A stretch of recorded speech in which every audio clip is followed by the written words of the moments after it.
विधानसभा सत्र का आज दूसरा दिन है। ऐसे में सदन में हंगामा भी किया समाजवादी पार्टी के लोगों ने और साथ ही साथ अखिलेश यादव भी आज सदन में नजर नहीं आए। बात करते हैं डिप्टी सीएम केशव प्रसाद मौर्य जी से। सर, आज अखिलेश यादव सदन में नहीं नजर आए और हंगामा भी हुआ।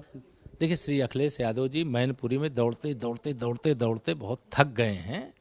वह विपक्ष के नेता की भूमिका नहीं, अपनी थकान उतारने के लिए आराम कर रहे हैं।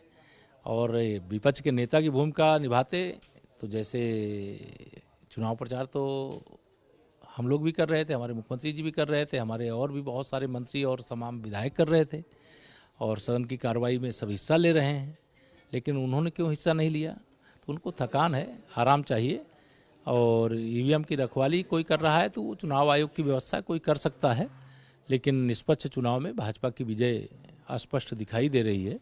और हम लोग 8 तारीख की प्रतीक्षा कर रहे हैं जब रिजल्ट आएगा, और हमें पूरा विश्वास है कमल खिलेगा। कमल खिलाने की बात आप कर रहे हैं। कल शिवपाल यादव से बात हो रही थी, उन्होंने कहा कि जितनी हमारे कार्यकर्ताओं ने मेहनत की उतनी डीएम-एसपी ने भी मेहनत की भारतीय जनता पार्टी की तरफ से।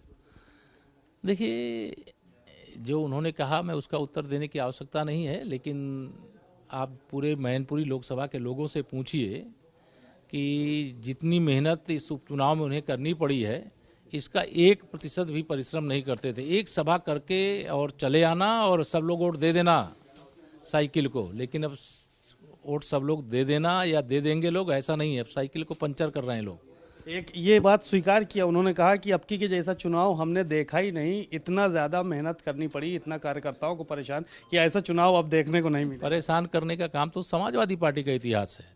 समाजवादी पार्टी की जब सरकार थी तो कन्नौज का लोकसभा का उपचुनाव हुआ था। वहाँ तो उन्होंने पर्चा जिसने भरा उसको धमकी दिया कि वापस ले लो, नहीं तो ठीक नहीं होगा।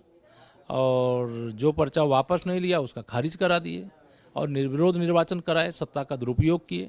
भारतीय जनता पार्टी तो हर चुनाव में सपा का प्रत्याशी या किसी दल का प्रत्याशी, कोई निर्दलीय भी अगर पर्चा दाखिल करता है और उसका पर्चा सही है तो वह चुनाव लड़ता है। चुनाव आयोग के जो भी निर्देश होते हैं उसका पालन होता है। लेकिन गुंडों, अपराधियों, माफियाओं, बूथ कब्जा करने वालों के खिलाफ कार्रवाई ना हो, किसी के विरुद्ध न्यायालय का वारंट है उसके बाद उसकी गिरफ्तारी ना हो।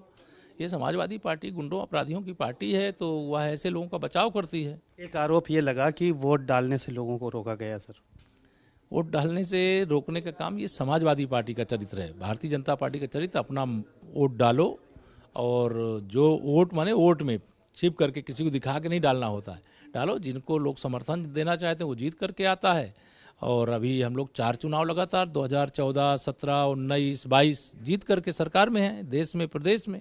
अनुपूरक बजट को बेबुनियाद बता रहे हैं समाजवादी पार्टी के नेता कि ये बेबुनियाद है, इसका कोई मतलब नहीं है, पिछला बजट खर्च नहीं कर पाई, इसी तरह की बातें हो रही हैं सदन में। जिनके पास कोई राज्य के विकास का एजेंडा नहीं होता, सरकार के खिलाफ जिनके पास कोई मुद्दा नहीं होता। उत्तर प्रदेश सरकार ग्लोबल इन्वेस्टर सबमिट करने जा रही है यूपी के अंदर, और जब सपा की सरकार थी लोग अपना इन्वेस्ट किया हुआ पैसा छोड़ छोड़ करके अपनी जान बचाकर भाग रहे थे। तो आज इंडस्ट्रियल पार्क का निर्माण हो रहा है, कॉरिडोर का निर्माण हो रहा है, इन्वेस्टर समिट की तैयारियां जोर शोर से चल रही हैं। प्रयागराज का कुंभ का मेला 2019 का पूरी दुनिया ने देखा, 24 करोड़ लोग आए। और अब 2025 में है, उसके लिए अनुपूरक में हम लोग लेकर के आए हैं। हम गरीब कल्याण की योजनाओं को आगे बढ़ाने के लिए बढ़े हैं, तीर्थ स्थलों का विकास कर रहे हैं, लोगों को रोजगार के अवसर प्रदान करने का काम कर रहे हैं। ये समाजवादी पार्टी की घबराहट है, बौखलाहट है और तिलमिलाहट है। निकाय चुनाव को लेकर जो है क्या तैयारी है, क्योंकि आरक्षण सूची आ चुकी है सर? नहीं, निकाय चुनाव के लिए तैयारी भारतीय जनता पार्टी की पूरी है। और चाहे नगर पंचायत हो, चाहे नगर पालिका हो, चाहे नगर निगम हो, सभी जगह भारतीय जनता पार्टी की बड़े अंतर से विजय हो, इसकी तैयारियां पहले से चल रही हैं। अब आरक्षण घोषित हो गया है तो और तेजी से चलेगी। बातचीत के लिए शुक्रिया। आपने सुना डिप्टी सीएम केशव प्रसाद मौर्य जी को, बड़ी ही साफ गोई से अपनी बातें रखी और साफ तौर पर समाजवादी पार्टी के ऊपर हमलावर नज़र आए। उनका कहना है कि इस जो बजट से तमाम चीज़ों पे जो है वो आगे बढ़ने का मौका मिलेगा उत्तर प्रदेश को, और तमाम जो बड़े काम हैं वो भी पूरे होंगे। कैमरामैन श्रवण कुमार के साथ सीमा नकवी, भारत समाचार, लखनऊ।